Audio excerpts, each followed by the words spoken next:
Welcome to Jai Ho success మంత్ర. మీరు IAS కావాలనుకుంటున్నారా? Civil సాధించాలనే కోరిక మీకుందా? చిన్న వయసు నుంచే ఎటువంటి ప్రణాళిక వేసుకుంటే సివిల్ సాధించడం తేలికవుతుందో వివరించడానికి మనతో ఉన్నారు Takshashila IAS founder, director BSN Durga Prasad. మరి వారిని అడిగి మరిన్ని విషయాలు తెలుసుకుందాం. నమస్తే అండి. నమస్తే అండి. ఫస్ట్ ఆఫ్ ఆల్, ఈ ఇంటర్ ప్లస్ ఐఏఎస్ యొక్క ఇంపార్టెన్స్ ఏంటి? సాధారణంగా చిన్నప్పటి నుంచి, చిన్న వయసు నుంచి చాలామంది డ్రీమ్స్, వాళ్ళ గోల్స్ యొక్క ఉద్దేశం ఏంటంటే నేను ఐఏఎస్ అవ్వాలి, ఐపీఎస్ అవ్వాలి, లాయర్ అవ్వాలి, జడ్జ్ అవ్వాలి, అలా డిఫరెంట్ ఆర్ట్స్ ఫీల్డ్స్లో మనం ఈ అన్నీ వింటుంటాం. కానీ 10th క్లాస్ అయిన తర్వాత నార్మల్గా మన కార్పొరేట్ సిస్టమ్ ఆఫ్ ఎడ్యుకేషన్లో కావచ్చు, మెజారిటీ ఆఫ్ కార్పొరేట్ కాలేజెస్లో ఆర్ట్స్ అనే ఫీల్డే మనకు కనబడదు. 10th క్లాస్ అయిపోయిన తర్వాత మనం మెజారిటీ కార్పొరేట్ కాలేజ్కి వెళ్తే మనం అక్కడ కౌన్సిలింగ్ తీసుకుంటే ఎంపీసీ, బైపీసీ అనేవి మంచి కోర్సెస్, అలాగే ఆర్ట్స్ కోర్సెస్ అనేవి సెకండరీ కోర్సెస్ లాగా అక్కడ మనకి ఎక్స్ప్లెయిన్ చేయడం జరుగుతుంది. చాలా కాలేజెస్లో ఆర్ట్స్ అనే గ్రూపే ఉండదు. సో దానివల్ల మిడిల్ క్లాస్, లోవర్ క్లాస్ వాళ్ళకి అవేర్నెస్, ప్రాపర్ గైడెన్స్ లేక ముందు ఎంపీసీ తీసుకున్నా సరే అటు సైడ్ వెళ్ళొచ్చు, బైపీసీ తీసుకున్నా వెళ్ళొచ్చు అనే ఉద్దేశంలో ఈ ఎంపీసీ కానీ బైపీసీ కానీ తీసుకోవడం జరుగుతుంది. దాని తర్వాత ఇంటర్మీడియట్ తర్వాత మన గోల్ ఇటు ఉంది కదా అని చెప్పేసి అటు సైడ్ ఎంట్రన్స్ ఎగ్జామ్స్ కూడా రాస్తారు. కానీ proper guidance, proper background arts సబ్జెక్ట్లో లేకపోవడం వల్ల మంచి ర్యాంక్ రాదు, మంచి అడ్మిషన్ దొరకదు. సో అందుకని మళ్ళీ ఎంపీసీ నుంచి ఇంజనీరింగ్ కావచ్చు, బైపీసీ నుంచి మెడిసిన్ సీట్ రాకపోతే ఫార్మసీ సైడ్ కావచ్చు, ఇలా వేరే అవకాశం లేక ఇటు సైడ్ వెళ్ళడం జరుగుతుంది. అలాగే గ్రాడ్యుయేషన్ తర్వాత అప్పుడు కాంపిటేటివ్ ఎగ్జామ్స్ సైడ్ రావాలనుకుంటే అప్పుడు ప్రయత్నాలు మొదలు పెడతారు. ఆల్మోస్ట్ మనకి 10th క్లాస్ అయిన తర్వాత ఇంటర్మీడియట్, అలాగే గ్రాడ్యుయేషన్ ఆల్మోస్ట్ 6 వాల్యుబుల్ ఇయర్స్ మనకి వేస్ట్ అవడం జరుగుతుంది. కోర్సెస్ ఉంటుంది అంటే ఎన్ని ఇయర్స్ ఉంటుంది ఇంటర్ ప్లస్ ఐఏఎస్? సో జనరల్గా ఈ ఇంటర్ ప్లస్ ఐఏఎస్ అనేది 2 సంవత్సరాల కోర్స్ ఉంటుందండి. దీని తర్వాత అదే స్ట్రీమ్లో కంటిన్యూ అవ్వాలనుకుంటే డిగ్రీ ప్లస్ ఐఏఎస్ అనే కోర్స్ని మనం ఎంచుకొని civil services or competitive exams ప్రిపరేషన్ని కంటిన్యూ చేయొచ్చు. లేదు అంటే మనం సివిల్ సర్వీసెస్ ఇంటర్మీడియట్ అయిపోయిన వెంటనే ఈ ప్రణాళికాబద్ధంగా ఇంటర్ ప్లస్ ఐఏఎస్ చదివిన తర్వాత మనకి చాలా competitive exams like various university entrance exams కావచ్చు, various prestigious institutes, Tata institute of social sciences, Azim Premji university, NALSAR యూనివర్సిటీస్లో లా చేసేలాగా క్లాట్ ఎగ్జామ్స్, ఇలా డిఫరెంట్ ఎంట్రన్స్ ఎగ్జామ్స్ ఉన్నాయి. ఇవన్నీ చేసి మనం ప్రెస్టీజియస్ ఇన్స్టిట్యూషన్స్లో సీట్ తెచ్చుకొని అటు సైడ్ మనం జర్నీ చేస్తే మన కెరియర్ ఆర్ట్స్లో చాలా బాగుంటుంది. సో ఈ అవేర్నెస్ లేకపోవడం వల్ల చాలామంది కాంప్రమైజ్ అయిపోయి ఎంపీసీలోనో బైపీసీలోనో అవ్వటం, టైం వేస్ట్ చేసుకోవడం అనేది జరుగుతుంది. అది జరగకుండా ఈ ఇంటర్ ప్లస్ ఐఏఎస్ అనే కోర్స్ అనేది మనం ఇవ్వడం జరుగుతుంది. ఈ ఇంటర్ ప్లస్ ఐఏఎస్ అనే కోర్స్ మనం డిజైన్ చేయడం జరిగిందండి. ఓకే అండి. అలాగే ఇప్పుడు ఈ ఆర్ట్స్ కోర్సెస్ వైపు అసలు ఎందుకు అవగాహన ఉండడం లేదంటారు? జనరల్గా మన సిస్టమ్ ఆఫ్ ఎడ్యుకేషన్లో ఈ సైన్స్ కోర్సెస్లో మార్కెట్ ఎక్కువ ఉంటాం. ఇంటర్మీడియట్ జాయిన్ అయితే దాంతోపాటు ఐఐటి అని స్పెసిఫిక్ కోర్స్ కావచ్చు, లేకపోతే నీట్ ఎగ్జామ్ కోసం స్పెసిఫిక్ ట్రైనింగ్ కావచ్చు ఉండటం వల్ల అవి డిమాండ్లో ఉన్న కోర్సెస్ అవుతున్నాయి. అలాగే ఈ ఆర్ట్స్ కోచింగ్ తీసుకుంటే ఇది ఈజీ సబ్జెక్టు, ఫీజెస్ అనేది ఎక్కువ రావు. సో ఈ రిసోర్స్ పర్సన్స్ అంతా డిఫరెంట్, టెక్నికల్ ఎడ్యుకేషన్ కాదు. సో దానివల్ల ప్రాపర్ అవేర్నెస్ అనేది దొరకదు. మీరు గమనించినట్లయితే ఇండియాలో టాప్ మోస్ట్ ఇన్స్టిట్యూట్స్ ఉన్నాయి. ఇందాక మనం చెప్పుకున్నట్టు Tata institute of social sciences కావచ్చు, నల్సార్ యూనివర్సిటీస్ కావచ్చు, ఇలాంటి వాటిలో బాగా వెల్ ఎడ్యుకేటెడ్ పేరెంట్స్ ఉన్నవాళ్ళు, వాళ్ళకి బాగా అవగాహన ఉన్నవాళ్ళు, వాళ్ళ పిల్లలు చాలా తక్కువ మంది ఇటు సైడ్ ఇంజనీరింగ్ స్ట్రీమ్లో కానీ ఇటుగానే వస్తుంటారు.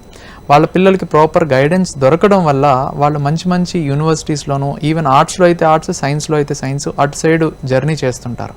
కానీ మిడిల్ క్లాస్ అండ్ మనకి కామన్ పీపుల్కి ప్రాపర్ ఐడియా ఇచ్చేవాళ్ళు లేక ఈ సిస్టంలో, ఈ కార్పొరేట్ సిస్టంలో ప్రయాణించడమే సరిపోతుంది. అది అవగాహన తెచ్చుకొని మళ్ళీ రియలైజ్ అయ్యేసరికి almost 6 to 7 years time waste అయిపోతుంది.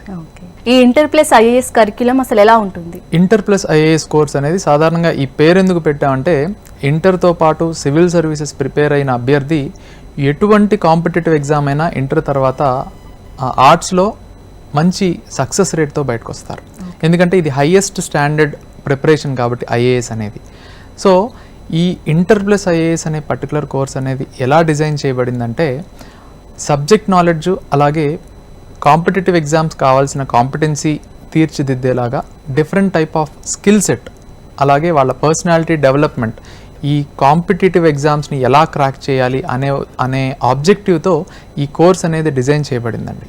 సో మెయిన్గా సబ్జెక్టివ్ నాలెడ్జ్లో ఫండమెంటల్స్ అలాగే ఈ డిఫరెంట్ టైప్ ఆఫ్ స్కిల్స్ వీళ్ళకి లాంగ్వేజ్ స్కిల్స్ కావచ్చు, కరెంట్ అఫైర్స్ కావచ్చు, basic knowledge on different issues కావచ్చు, అలాగే language proficiency and presentation skills కావచ్చు, అలాగే సొసైటీ మీద వేరియస్ అవేర్నెస్ సొసైటీలో మంచి ఆబ్జెక్టివ్తో పబ్లిక్ సర్వీస్లో ఉండాలనుకునే వాళ్ళు ఎటువంటి స్కిల్స్ అయితే నేర్చుకోవాలో అలాంటి స్కిల్స్ అన్నిటినీ పర్సనల్గా పిల్లలకి ఇన్కల్కేట్ చేస్తూ వాల్యూస్ని, ఎథిక్స్ని, మారల్స్ని ఇన్కల్కేట్ చేస్తూ ఈ కోర్స్ అనేది డిజైన్ చేయడం జరిగిందండి. సో ఇది ఓన్లీ ఇంటర్మీడియట్ అంటే జస్ట్ క్లాసెస్తో ఐఏఎస్ సిలబస్ రన్ చేయడము, క్లాసెస్ చెప్పడం అనేది ఈ కోర్స్ యొక్క ఆబ్జెక్టివ్ కాదు. ప్యూర్గా పిల్లల్ని ఈ వయసు నుంచి కాంపిటేటివ్ ఎగ్జామ్స్ సైడ్ ఎలా మోల్డ్ చేయాలి, సొసైటీ మీద ప్రాపర్ అవేర్నెస్ ఎలా తీసుకురావాలి, సొసైటీ యొక్క జనరల్ సోషల్ ఇష్యూస్ మీద సెన్సిటివిటీ పిల్లల్లో ఎలా తీసుకురావాలి, పెంపొందించాలి అనే ఆబ్జెక్టివ్స్తో ఈ కోర్స్ అనేది డిజైన్ చేయడం జరిగిందండి. ఈ ఇంటర్ చదివే వయసు నుంచి పిల్లలు అసలు ఈ ఐఏఎస్ స్థాయి కోచింగ్ అందుకోగలరంటారా? ఐఏఎస్ కోచింగ్ ఇంటర్మీడియట్ నుంచి అంటే ఇంటర్మీడియట్ స్థాయి నుంచి ఐఏఎస్ కోచింగ్ స్థాయికి వెళ్ళాలి అంటే ముందు మన పిల్లలకి బేసిక్స్ ఫండమెంటల్స్ కావాలండి.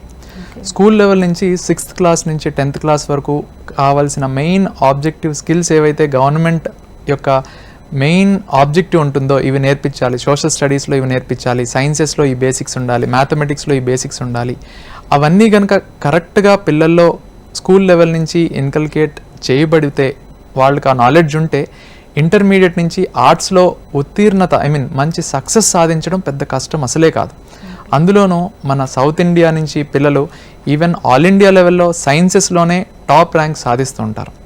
కాకపోతే పిల్లల్ని ఎక్కువ మందిని ఈ సైన్సెస్కు ఉన్న డిమాండ్లో అటు మౌల్డ్ చేయడం వల్ల ఆర్ట్స్ అనేది నార్త్ ఇండియాతో పోలిస్తే మన సౌత్ ఇండియాలో వెనకబడిపోయింది. అందుకే మనం చూస్తుంటాం చాలాసార్లు ఐఏఎస్ ఎగ్జామ్స్లో నార్త్ ఇండియా వాళ్ళు ఎక్కువ వస్తున్నారు అనే మిత్స్ ఉంటాయి. కానీ సౌత్ ఇండియా వాళ్ళు కూడా ప్రాపర్ గైడెన్స్ ఉన్న వాళ్ళు చిన్నప్పటి నుంచి తీసుకుంటున్న వాళ్ళు మంచి సక్సెస్ సాధిస్తూనే ఉన్నారు ప్రతి సంవత్సరం కూడా.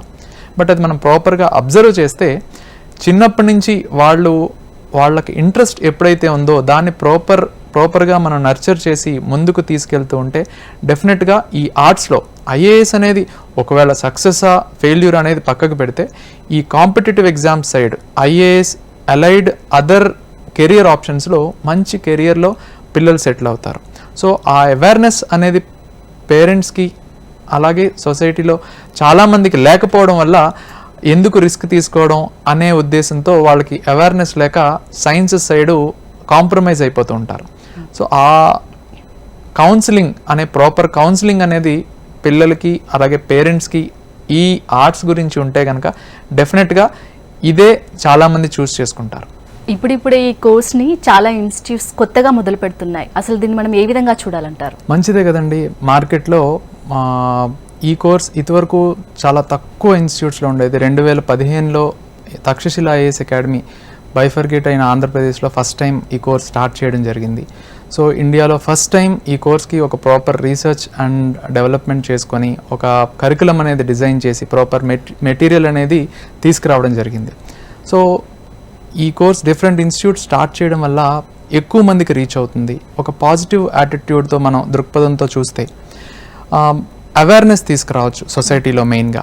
సో బట్ పేరెంట్స్ మెయిన్గా ఆలోచించాల్సింది ఏంటంటే ఈ కోర్స్ యొక్క మెయిన్ ఆబ్జెక్టివ్ ఐఏఎస్ సిలబస్ చెప్పడమో, క్లాసెస్ చెప్పేయడమో, పిల్లలకి ఐఏఎస్ సబ్జెక్ట్ చెప్పేయడమో కాదు. ఇక్కడ ఇంటర్ స్థాయి పిల్లలకి ఓవరాల్ డెవలప్మెంట్ అనేది తీసుకురావాలి. అంటే ఫండమెంటల్స్ సబ్జెక్ట్లో ఫండమెంటల్స్తో పాటు డిఫరెంట్ స్కిల్స్ అనేది డిఫరెంట్ వాళ్ళ యాటిట్యూడ్ కావచ్చు, వాళ్ళ పర్సనాలిటీ కావచ్చు మౌల్డ్ చేయబడాలి. ఎందుకంటే ఇదే ఏజ్లో వాళ్ళ సైకాలజీ స్టడీ చేస్తే వాళ్ళని ఈజీగా మౌల్డ్ చేసే వయసు ఇది. వాళ్ళు నెగిటివ్లోకి కానీ పాజిటివ్లోకి కానీ వెళ్ళడానికి మెయిన్ ఈ టెండర్ ఏజ్ అనేది మనకి ఉపయోగపడుతుంది. సో ఈ ఏజ్ని ఉపయోగించుకుంటూ డిఫరెంట్ రిసోర్స్ పర్సన్స్, అంటే ఈ ఐఏఎస్ అనే కోర్స్, ఈ కాంపిటేటివ్ ఎగ్జామ్స్ సంబంధించిన స్కిల్ సెట్ని ఇంప్రూవ్ చేసుకోవడానికి మనకి డిఫరెంట్ రిసోర్స్ పర్సన్స్ కావాలి. లైక్ తక్షశిలలో ఆల్రెడీ సివిల్ సర్వీస్ ఐఏఎస్ ఐపీఎస్గా రిటైర్ అయిన ఆఫీసర్స్ కావచ్చు, వేరియస్ యూనివర్సిటీ ప్రొఫెసర్స్ కావచ్చు, వీళ్ళందరూ మాకు డైరెక్టర్స్గా ఉండటం వల్ల సో పిల్లల్ని ఇండివిజువల్గా మెంటర్ చేస్తూ, వాళ్ళని అబ్జర్వ్ చేస్తూ, ఫుల్ టైం ఐఏఎస్ ఎక్స్పీరియన్స్ ఉన్న వాళ్ళు పిల్లలతో ఇంటరాక్ట్ అవుతూ చేసే కోర్స్ ఇది. పేరెంట్స్ కూడా ఈ కోర్స్ మావాడు సక్సెస్ అవ్వడానికి ఎటువంటి రిసోర్సెస్ కావాలి, ఆ రిసోర్సెస్ ఏ ఇన్స్టిట్యూట్లో అందుబాటులో ఉన్నాయి అనే దాని మీద ప్రాపర్ రీసెర్చ్ అనేది చేసి డెఫినెట్గా ముందుకు వెళ్తే చాలా బాగుంటుంది. ఎందుకంటే ఇప్పుడిప్పుడే స్టార్ట్ అయిన వాటిలో కొంతవరకు బాగానే ఉంటుంది. కాకపోతే ఏంటంటే మనకి మెయిన్ చూసుకోవాల్సింది ఈ కోర్స్కి కావాల్సిన మెయిన్ మెటీరియల్, అలాగే ఈ కోర్స్కి కావాల్సిన మెయిన్ రిసోర్స్ పర్సన్స్. మెయిన్గా ఈ కోర్స్లో సక్సెస్ అవ్వాలంటే ఇన్స్టిట్యూట్స్లో ఉండాల్సింది ప్రాపర్ స్టడీ మెటీరియల్ ఈ ఇంటర్ ప్లస్ ఐఏఎస్ కోర్స్ కోసం డిజైన్ చేసింది. చాలామంది ఎన్సీఆర్టీ బుక్స్ మీద మాత్రమే డిపెండ్ అయిపోతుంటారు, బట్ అవి కాకుండా ఎక్స్క్లూజివ్గా ఇంటర్ ప్లస్ ఐఏఎస్ కోసం డిజైన్ చేసిన మెటీరియల్ ఉండాలి, అలాగే ప్రాపర్ రిసోర్స్ పర్సన్స్ ఉండాలి, ఎక్స్పర్ట్స్ ఉండాలి. వీళ్ళందరి ఆధ్వర్యంలో డెఫినెట్గా పిల్లల్ని ప్రాపర్గా మనం మౌల్డ్ చేయగలిగితే, గైడ్ చేయగలిగితే వాళ్ళు గ్రాడ్యుయేషన్ స్థాయిలో ఇంకా ఫాస్ట్గా 21 years వచ్చేసరికి ఫస్ట్ అటెంప్ట్లో civil services or any other competitive exam crack చేయడానికి మనం ఒక మంచి పాత్ లే చేసిన వాళ్ళం అవుతాం. సో ఆ ఉద్దేశంతో మనం పాజిటివ్గా చూద్దాము. బట్ పేరెంట్స్ కూడా ఒక రీసెర్చ్ చేసి పిల్లలతో ఒక 4-5 ఇన్స్టిట్యూట్స్ విజిట్ చేసి ఎక్కడ మనకి మంచి రిసోర్సెస్ అవైలబిలిటీ ఉన్నాయి, ఎంక్వైరీస్ ప్రాపర్గా చేసి డెసిషన్ తీసుకుంటే డెఫినెట్గా ఈ కోర్స్ చాలా బాగుంటుంది. ఓకే అండి, అలాగే ఇంటర్ ప్లస్ ఐఏఎస్లో ఇందాక ఓవరాల్ డెవలప్మెంట్ అన్నారు. అది అసలు ఓవర్ డెవలప్మెంట్ అంటే ఏమిటి, అలాగే దీన్ని ఎలా చేస్తారు? ఓవరాల్ డెవలప్మెంట్ అంటే అండి, స్కూల్ లెవెల్ నుంచి, అంటే ఈ కోర్స్ తీసుకునే వాళ్ళు డిఫరెంట్ ప్లేసెస్ నుంచి, మా తక్షశిలలో అయితే డిఫరెంట్ స్టేట్స్ నుంచి వస్తారు, ఆంధ్రప్రదేశ్లో తెలంగాణలో డిఫరెంట్ డిస్ట్రిక్ట్స్ నుంచి వస్తుంటారు. సో వీళ్ళందరూ డిఫరెంట్ స్కూల్స్ నుంచి రావడం వల్ల అందరికీ different type of academic knowledge అనేది ఉంటుంది. చాలామందికి sorry to say even letter రాయడం కూడా సరిగ్గా రాదు, ప్రాపర్ ఇంగ్లీష్ నాలెడ్జ్ ఉండదు, ప్రాపర్ వొకాబులరీ ఉండదు. సో ప్యూర్గా మ్యాథ్స్ అండ్ సైన్సెస్ మీద మార్క్స్ ఓరియంటెడ్ ఎడ్యుకేషన్ ఇవ్వడం వల్ల చాలామంది చాలా వాటిలో ల్యాగ్ అవుతుంటారు. ఆ బేసిక్స్ లేకుండా మనం ఐఏఎస్ చదివేద్దాము లేకపోతే ప్రాపర్ సిలబస్ మీదకి వెళ్ళిపోదాం అంటే కుదరదు. సో ఓవరాల్ డెవలప్మెంట్ అంటే చిన్నప్పటి నుంచి అసలు ఎడ్యుకేషన్ దేనికోసం, మనకి మంచి స్కిల్స్ కావాలి, మంచి నాలెడ్జ్ కావాలి, మంచి బేసిక్స్ ఉండాలి ప్రతి సబ్జెక్ట్లో. అది సోషల్ స్టడీస్ అనే కాదు, మ్యాథ్స్ కావచ్చు, యాప్టిట్యూడ్ కావచ్చు, సైన్సెస్ కావచ్చు, అలాగే సోషల్ స్టడీస్ కావచ్చు, అన్నిట్లో బేసిక్ ఫండమెంటల్ నాలెడ్జ్ ఉంటే మన చుట్టూ ఏం జరుగుతుందనే దాని మీద మనకి మంచి యాప్టిట్యూడ్ ఉంటుంది. సో ఆ యాప్టిట్యూడ్తో మనం ఈ ఎగ్జామ్ని బాగా అర్థం చేసుకొని ఈ సిలబస్ని ముందుకు తీసుకెళ్ళడానికి, ఐ మీన్ ప్రతిరోజు న్యూస్ పేపర్ చదవాలి. డిఫరెంట్ టైప్స్ ఆఫ్ న్యూసెస్ ఉంటాయి. ఒక న్యూస్ పేపర్లో అన్ని సబ్జెక్ట్స్కి సంబంధించిన న్యూస్ ఉంటుంది. సో ఆ న్యూస్ని మనం ప్రాపర్ అర్థం చేసుకోవాలి అంటే ప్రతి సబ్జెక్ట్లోనూ మనకి రూట్స్, బేసిక్స్ చాలా పర్ఫెక్ట్గా నేర్చుకోవాలి. అవి అందరిలో ఉండవు కాబట్టి, అన్ని స్కూల్స్లో అదే రకంగా ఉండదు కాబట్టి పిల్లలకి 0 నుంచి మనం నేర్పిస్తాం. వాళ్ళ లాంగ్వేజ్ స్కిల్స్ కావచ్చు, వాళ్ళ ప్రజెంటేషన్ స్కిల్స్ కావచ్చు, వాళ్ళ స్పీకింగ్ స్కిల్స్ కావచ్చు, అలాగే రైటింగ్ స్కిల్స్ కావచ్చు, రైటింగ్ ఫామ్లో లెటర్ రైటింగ్ కావచ్చు, ఎస్సే రైటింగ్ కావచ్చు, గ్రూప్ డిస్కషన్స్ కావచ్చు, ఇలాంటివి ప్రతిదీ కూడా మైన్యూట్గా పిల్లల్లో ఎంకరేజ్ చేస్తూ మనం ముందుకు వెళ్తే పిల్లలు వాటిని గమనిస్తూ నేర్చుకుంటూ వెళ్తుంటారు. కాబట్టి ఒక ఓవరాల్గా బేసిక్స్ ఉన్నవాళ్ళు ఈ ఇంటర్ ప్లస్ ఐఏఎస్ కోర్స్ అయ్యేలో బయటకు వస్తారు. ఇంక్లూడింగ్ ఫిజికల్ ఫిట్నెస్తో పాటు, హెల్త్ అవేర్నెస్తో పాటు వీటన్నిటినీ మనం మౌల్డ్ చేస్తూ ఇంటర్ స్థాయి నుంచి బయటికి తీసుకొస్తే ఎవరు ఏం చెప్పక్కర్లేదు. ఇంటర్ స్థాయి నుంచి ఈ నాలెడ్జ్తో గనక బయటకు వస్తే డిగ్రీ స్థాయి నుంచి ఆ మెచ్యూరిటీ వాళ్ళకి వచ్చేస్తుంది. సో దాన్ని బట్టి డెఫినెట్గా వాళ్ళంతట వాళ్ళే ఒక మంచి పాత్వేలో జర్నీ చేస్తారు. తక్షశిల ఐఏఎస్కి ఉన్న స్పెషాలిటీ ఏంటంటారు? తక్షశిల ఐఏఎస్ అకాడమీలో ఈ ఇంటర్ ప్లస్ ఐఏఎస్ కోర్సెస్ బైఫర్గేట్ అయిన తర్వాత ఫస్ట్ టైం ఆంధ్రప్రదేశ్ స్టేట్లోనే ఈ కోర్సెస్ స్టార్ట్ చేయడం, సక్సెస్ఫుల్గా రన్ చేయడం జరుగుతుందండి. మన దగ్గర చదువుకున్న పిల్లలు ఆల్రెడీ మంచి మంచి యూనివర్సిటీస్లో, మంచి మంచి ఇన్స్టిట్యూషన్స్లో, Tata institute of social sciences కావచ్చు, హెచ్ఎస్డబ్ల్యూలో, ఐఐటి మెడ్రాస్లో కావచ్చు, ఇంటర్ ప్లస్ ఐఏఎస్ అయిన తర్వాత ఈవెన్ బెనెట్ యూనివర్సిటీ కావచ్చు, ఢిల్లీ యూనివర్సిటీ కావచ్చు, ప్రెస్టీజియస్ యూనివర్సిటీస్లో ఆల్ ఇండియా టాప్ ర్యాంక్స్లో మన వాళ్ళు జాయిన్ అయి ఉన్నారు. అలాగే డిగ్రీ ప్లస్ ఐఏఎస్ కంటిన్యూ చేస్తూ ఫస్ట్ అటెంప్ట్లో సక్సెస్ అవ్వాలి, ఫస్ట్ అటెంప్ట్లో ఆల్ ఇండియా సివిల్ సర్వీసెస్లో మంచి ర్యాంక్ కొట్టాలి అనే ఆస్పిరేషన్తో కష్టపడుతున్న వాళ్ళు ఉన్నారు. వీళ్ళందరికీ సక్సెస్ ఈ వేలో అందించడానికి రావడానికి గల మెయిన్ కారణం ఏంటంటే ప్రాపర్ రిసోర్సెస్ అనేది తక్షశిలలో ఉండటం వల్ల. So we have our main advantage, మాకు ఒక 14 మెంబర్స్ ఎక్స్పర్ట్స్ ఆఫ్ యూపీఎస్సీ, అలాగే retired bureaucrats, IAS and IPS officers మా డైరెక్టర్స్ అండ్ అడ్వైజర్స్ ప్యానెల్లో ఉండటం వల్ల వీళ్ళు రెగ్యులర్గా ఒక రీసెర్చ్ కానీ మా రిపోర్ట్స్ కానీ చూస్తూ, పిల్లల్ని పర్సనల్గా అబ్జర్వ్ చేస్తూ, వాళ్ళకి ఇంకా ఏం చేస్తే బాగుంటుంది, ఎటువంటి రిసోర్సెస్ ఇస్తే వాళ్ళు మౌల్డ్ అవ్వడానికి బాగుంటుంది, వాళ్ళని ఎలా ఎంకరేజ్ చేయాలి అనడానికి రెగ్యులర్గా మా టీం యొక్క వాళ్ళ కింద వర్క్ చేసిన ఆఫీసర్స్ని, ఇప్పుడు ప్రజెంట్ సర్వీస్లో ఉన్న ఆఫీసర్స్ని పిల్లల్ని మౌల్డ్ చేయడానికి రిఫర్ చేస్తూ, వాళ్ళ చేత రెగ్యులర్గా మోటివేషనల్ స్పీచెస్ కావచ్చు, వర్క్షాప్స్ కావచ్చు, ఇలాంటివి కండక్ట్ చేస్తూ పిల్లల్లో మంచి స్పిరిట్ని బయటికి తీసుకురావడం జరుగుతుంది. సో అవి ఉండటం వల్ల మంచి సక్సెస్ అనేది ఇక్కడ ఉందండి. That's the main background behind Takshashila IAS academy. So ఆ సపోర్ట్ అనేది వాళ్ళ నుంచి ఉండటం వల్ల, మా బేస్ ఈ ఆఫీసర్స్ కావచ్చు, బ్యూరోక్రట్స్ ఉండటం వల్ల పిల్లలకి dedicated material inter plus IAS స్థాయిలో ఎక్స్క్లూజివ్ మెటీరియల్ ఇండియాలో ఎక్కడా లేదు.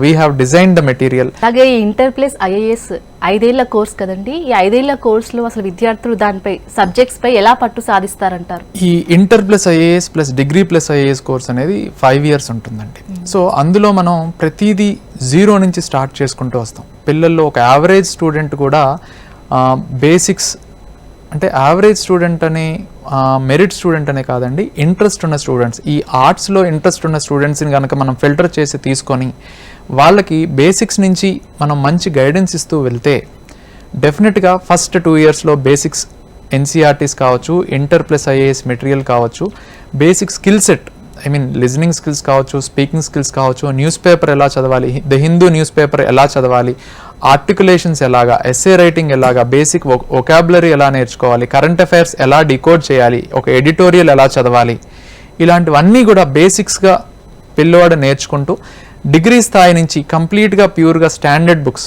ఇండియన్ పాలిటీ లక్ష్మీకాంత్ నుంచి, Indian economy Ramesh Singh, history Bipin Chandra spectrum book కావచ్చు, లేదంటే ఎన్సీఆర్టీ ఆర్ఎస్ శర్మ ఇలాంటి బాందోపాధ్యాయ బుక్స్ కావచ్చు, అలాగే geography NCERTs and GC Liang ఇలాంటి స్టాండర్డ్ బుక్స్ నుంచి కవర్ చేసి సెకండ్ ఇయర్ హాఫ్ నుంచి కంప్లీట్ రివిజన్ మాడ్యూల్లో almost intermediate, degree first and second years, అలాగే థర్డ్ ఇయర్ ఆల్మోస్ట్ 5 yearsలో 3 సార్లు ఈ యూపీఎస్సీ కావాల్సిన ఆస్పెక్ట్స్ని 3 times మనం చదవడం జరుగుతుంది, అలాగే రివిజన్ చేయడం జరుగుతుంది. దానివల్ల వీళ్ళ కాంపిటెన్సీ అనేది పెరుగుతుంది. 21 yearsకి ఫస్ట్ టైం వాళ్ళు ఎగ్జామ్కి వెళ్ళేటప్పుడు వీళ్ళతో పాటు ఎగ్జామ్ ఎవరు రాస్తారంటే వాళ్ళకి టీచ్ చేసిన ఫ్యాకల్టీ రాస్తుంటారు, పెద్ద పెద్ద వాళ్ళందరూ. బికాస్ 21 years నుంచి 32 years వరకు సివిల్ సర్వీసెస్ ఎగ్జామ్ ఉంది, వాళ్ళందరూ రాస్తుంటారు. వాళ్ళతో పోటీ పడేటట్టు వీళ్ళు 5 years రిగరస్ ప్రిపరేషన్ చేస్తే 21 yearsకి ఫస్ట్ అటెంప్ట్లో మంచి ర్యాంక్ సాధించడానికి అవకాశాలు ఉంటాయండి. ఓకే, అలాగే ఇంటర్ ప్లస్ ఐఏఎస్లో ఓవరాల్ డెవలప్మెంట్ అంటే ఏమిటి, దీన్ని ఎలా అంటారు? సో ఓవరాల్ డెవలప్మెంట్ అంటే ఇంటర్ ప్లస్ ఐఏఎస్ ఈ కోర్స్కి తక్షశిలలో different districts of Telugu states నుంచి, అలాగే డిఫరెంట్ స్టేట్స్ నుంచి ఈ కోర్స్ జాయిన్ అవ్వడం జరుగుతుందండి. సో ఒక్కొక్కరు ఒక్కొక్క background, different types of schools, కొంతమంది రూరల్ బ్యాక్గ్రౌండ్ నుంచి, కొంతమంది ఇంటర్నేషనల్ స్కూల్స్ నుంచి, డిఫరెంట్ బ్యాక్గ్రౌండ్స్ నుంచి వస్తుంటారు. సో అందరినీ మనం కామన్గా కాకుండా ఒక బేస్ లెవెల్ నుంచి, ఒక 0 level నుంచి మళ్ళీ మనం వాళ్ళని నర్చర్ చేయడం స్టార్ట్ చేస్తాం. ఎందుకంటే ఇది ఇలా చేయాలి అంటే జనరల్ స్కూలింగ్లో కన్నా నవోదయ స్కూల్లో నర్చరింగ్ వేరుగా ఉంటుంది. అలాగే ఇంటర్ ప్లస్ ఐఏఎస్ ఈ కరికులంలో ఏంటంటే పిల్లల యొక్క యాటిట్యూడ్ కావచ్చు, పర్సనాలిటీ మౌల్డ్ చేయడం అనేది చాలా ఇంపార్టెంట్. ఇలా చేయాలి అంటే మనం ఒక ఎగ్జాంపుల్ తీసుకుంటే జనరల్గా academic examinations like IIT exam కావచ్చు, జేఈ ఆర్ నీట్ ఎగ్జామ్ కావచ్చు, ఇలాంటి టెక్నికల్ ఎగ్జామ్స్లో కాంపిటీషన్ పిల్లలకి మధ్యలో మాత్రమే ఉంటుంది. సైన్సెస్లో ఐ మీన్ ఇంటర్మీడియట్ తర్వాత రాసే ఎగ్జామ్స్ కావచ్చు, గ్రాడ్యుయేట్ తర్వాత ఈ పీజీకి రాసే ఎగ్జామ్స్ కావచ్చు, వాటిలో ప్యూర్గా లిమిటెడ్ ఏజ్ వాళ్ళు మాత్రమే రాస్తారు. కానీ ఈ కాంపిటేటివ్ ఎగ్జామ్స్ సివిల్ సర్వీసెస్ కావచ్చు, అదర్ గవర్నమెంట్ ఎగ్జామ్స్ కావచ్చు, మనం 21 ఇయర్స్కి పిల్లవాడు ఎగ్జామ్ హాల్లోకి వెళ్తే 32 ఇయర్స్ వరకు ఉన్నవాళ్ళు, అలాగే వేరే కాంపిటేటివ్ ఎగ్జామ్స్లో అయితే 40 ఏజ్ ఉన్న వాళ్ళ వరకు వీళ్ళతో కాంపిటీషన్లో ఉంటారు. సో 21 ఇయర్స్ వాళ్ళు ఎగ్జామ్ హాల్కి వెళ్ళి చూసేసరికి వాళ్ళకి పాఠాలు చెప్పిన టీచర్లు కూడా ఎగ్జామ్ రాస్తుంటారు. సో వాళ్ళతో పాటు పోటీ పడాలి అంటే ఖచ్చితంగా ఇంటర్ స్థాయి నుంచి మనం ప్రాపర్ గైడెన్స్ పిల్లవాడికి ఇస్తూ ఓవరాల్గా అంటే ఒక కాన్సెప్ట్ని టీచర్ ఎలా ప్రజెంట్ చేస్తారో క్లాస్ రూమ్లో అదే విధంగా స్టూడెంట్ కూడా నేర్చుకొని స్టూడెంట్ కూడా ప్రజెంట్ చేయడం అనేది చాలా ఇంపార్టెంట్. తక్షశిలలో we have a concept of voice of Takshashila. So ఈ వాయిస్ ఆఫ్ తక్షశిల అనేది ఒక యూట్యూబ్ ఛానల్. ఇందులో మీరు సాధారణంగా యూట్యూబ్లో చాలా ఇన్స్టిట్యూషన్స్ వాళ్ళ ఫ్యాకల్టీ చేత మంచి సబ్జెక్ట్స్ మీద కాన్సెప్ట్స్ మీద వీడియోస్ చేయించి ఇంటర్నెట్లో పెడుతుంటారు. తక్షశిలలో ఉన్న స్పెషాలిటీ ఏంటంటే వీ ప్రిపేర్ అవర్ స్టూడెంట్స్కి టాపిక్స్ ఇచ్చి కాన్సెప్ట్స్ ఇచ్చి వాళ్ళంతటా వాళ్ళు సొంతంగా మెటీరియల్ ప్రిపేర్ చేసి దాన్ని మళ్ళీ నేర్చుకొని దాన్ని ప్రజెంటేషన్ చేసే స్థాయిలో మనం పిల్లల్ని గైడ్ చేయడం జరుగుతుంది. So you can watch in voice of Takshashila that పిల్లలు ఏ రకంగా మౌల్డ్ అవుతున్నారు, ఎంత మెచ్యూర్డ్గా ఈ కాన్సెప్ట్స్ నేర్చుకుంటున్నారు. సో వాళ్ళు 21 ఇయర్స్ వచ్చేసరికి ఎవరితోనైనా ఈ కాంపిటీషన్లో వెళ్ళగలగాలి అంటే వాళ్ళు ఒక కాన్సెప్ట్ నేర్చుకోవాలి అంటే వాళ్ళకి మంచి కమ్యూనికేషన్ ఉండాలి, మంచి వొకాబులరీ స్కిల్స్ ఉండాలి, అలాగే మంచి నాలెడ్జ్ ఉండాలి. న్యూస్ పేపర్ నుంచి కరెంట్ అఫైర్స్ తీసి దాన్ని స్టాటిక్ సిలబస్కి లింక్ చేసుకుంటూ ప్రజెంట్ చేయగలిగే నాలెడ్జ్ ఉండాలి. అల్టిమేట్గా ప్రజెంటేషన్ అండ్ మంచి ఫెనెటిక్స్ వాయిస్లో క్లారిటీ కూడా ఉండాలి. ఇన్ని ఆస్పెక్ట్స్ని మనం డెవలప్ చేస్తూ ఆ విధంగా పిల్లల్ని డెవలప్ చేయడం అనేది చాలా కష్టం అండి. అందుకని ఇది ఓవరాల్ డెవలప్మెంట్ అంటాం. జనరల్గా ఏంటంటే స్కిల్ సెట్ అనేది స్కూల్ లెవెల్ నుంచి నేర్చుకుంటూ వస్తే పిల్లలకి మంచి లాంగ్వేజ్ స్కిల్స్ కానీ అదర్ రైటింగ్ స్కిల్స్ కావచ్చు, నాలెడ్జ్ కావచ్చు, స్కూల్ లెవెల్ నుంచి వస్తే బాగుంటుంది. కానీ అది లేకపోవడం వల్ల మనం ఇంటర్మీడియట్ స్థాయి నుంచి బేస్ లెవెల్ నుంచి నేర్పించాల్సి వస్తుంది. Present inter plus IAS course తీసుకునే స్టూడెంట్స్కి లాస్ట్గా మీరు ఇచ్చే సలహా ఏంటి? స్టూడెంట్స్తో పాటు పేరెంట్స్ కూడా ఇచ్చే సలహా ఏంటంటే అండి, పిల్లల్లో మెయిన్ వాళ్ళ గోల్ ఏంటి అనే దాని మీద మనం ప్రాపర్ కౌన్సిలింగ్ పిల్లలకి ఇప్పించాలి. అందరినీ ఐఏఎస్ తీసుకోమని చెప్పడం నా ఉద్దేశం కాదు, బట్ డిఫరెంట్ స్ట్రీమ్స్ ఉన్నాయి. ఓన్లీ ఇంజనీరింగే, ఓన్లీ మెడిసినే మనకి అందుబాటులో లేవు. మనకి డిఫరెంట్ ఫీల్డ్స్ ఉన్నాయి. లా ఉంది, జర్నలిజం ఉంది, అలాగే పబ్లిక్ పాలసీలో డిఫరెంట్ ఆపర్చునిటీస్ ఉన్నాయి. టీచింగ్లో యూనివర్సిటీ ప్రొఫెసర్ స్థాయి టీచింగ్ జాబ్స్ ఉంటాయి. ఆల్మోస్ట్ డిఫరెంట్ వేరియస్ ఆస్పెక్ట్స్లో ఈ ఆర్ట్స్ వాళ్ళు different competitive exams, state government కావచ్చు, సెంట్రల్ గవర్నమెంట్ కావచ్చు, బ్యాంకింగ్ సెక్టర్ కావచ్చు, ఇలా డిఫరెంట్ ఆస్పెక్ట్స్లో ఆర్ట్స్లో ఆపర్చునిటీస్ ఉన్నాయండి. సో పిల్లల్ని ప్రాపర్గా గైడ్ చేస్తే, అలాగే పిల్లలు కూడా ప్రాపర్గా కౌన్సిలింగ్ ఇచ్చి ఈ ఫీల్డ్లో వాళ్ళకి ఇంట్రెస్ట్ ఉన్న ఫీల్డ్లో ప్రాపర్ కౌన్సిలింగ్ ఇస్తే డెఫినెట్గా ఈ ఫీల్డ్లో సక్సెస్ అవ్వడానికి చాలా ఆపర్చునిటీస్, కెరియర్ ఆపర్చునిటీస్ చాలా ఉన్నాయి. అవి మనం తెలుసుకోకపోవడం వల్ల ఈ ఆర్ట్స్లో ఉన్న అవకాశాలు మ్యాక్సిమం నార్త్ ఇండియా వాళ్ళు ఎగరేసుకుపోతున్నారు. మన పిల్లలు అనేవాళ్ళు అందరితో పాటు సైన్స్, బీటెక్ ఇటే వెళ్ళిపోతున్నారు. ఈవెన్ ఆర్ట్స్లో ఇంట్రెస్ట్ ఉండి కూడా దానివల్ల చాలా టైం వేస్ట్ అవుతుంది, చాలా రిసోర్సెస్ వేస్ట్ అవుతాయి. సో కెరియర్ సెటిల్మెంట్ అనేది లేట్ అయిపోతుంది. సో మనం ప్రాపర్ టైంలో 10th క్లాస్ అయిన తర్వాత కానీ, ఇంటర్మీడియట్ అయిన తర్వాత కానీ ప్రాపర్ డెసిషన్, ప్రాపర్ కౌన్సిలింగ్ అనేది తీసుకొని అవేర్నెస్ తెచ్చుకొని అప్పుడు ఒక మల్టిపుల్ రిసోర్స్ పర్సన్స్ని కన్సల్ట్ చేసి అప్పుడు మంచి డెసిషన్ తీసుకుంటే చాలా టైం సేవ్ అవుతుంది, రిసోర్సెస్ సేవ్ అవుతాయి. ఇప్పుడు ఏంటంటే చాలామంది స్టూడెంట్స్లో సివిల్స్ తీసుకుంటే చాలా హార్డ్గా ఉంటుంది, మేము అందులో రాణించగలుగుతామా లేదా అనే డౌట్ ఉంటుంది. మెయిన్గా అలాంటి స్టూడెంట్స్కి మీరు ఇచ్చే సజెషన్ ఏంటి? సివిల్ సర్వీసెస్ ఎగ్జామ్ చాలా ఈజీగా ఉంటుంది, నార్మల్గా మిగతా ఎగ్జామ్స్ కన్నా ఇది చాలా సింపుల్ అని చాలామంది చెప్తూ ఉంటారండి. నిజంగానే ఇది చాలా సింపుల్ ఎగ్జామ్. ఇందాక నేను చెప్పిన ఎగ్జాంపుల్ లాగా ఇది ఒక పరుగు పందెం, రన్నింగ్ రేస్ లాంటిది. అందరూ పరిగెట్టగలరు. పరుగు పందెంలో పార్టిసిపేట్ చేసిన ప్రతి ఒక్కళ్ళు పరిగెట్టగలరు. పరిగెట్టడం చాలా సింపుల్. కాకపోతే కాంపిటీషన్ లేకపోతే మనమే ఫస్ట్ వస్తాం. కానీ ఇక్కడ చాలా ఎక్కువ కాంపిటీషన్ ఉంటుంది కాబట్టి మనం ఇంకా ఎక్కువ కష్టపడాల్సిన అవసరం ఉంటుంది. కాంపిటీషన్ లేకపోతే చాలా సింపుల్. కాంపిటీషన్ ఉంది కాబట్టి ఈజీ సబ్జెక్ట్ అయినా, రన్నింగ్ రేస్ అయినా మిగతా వాళ్ళకన్నా మనం బాగా పరిగెట్టాలి.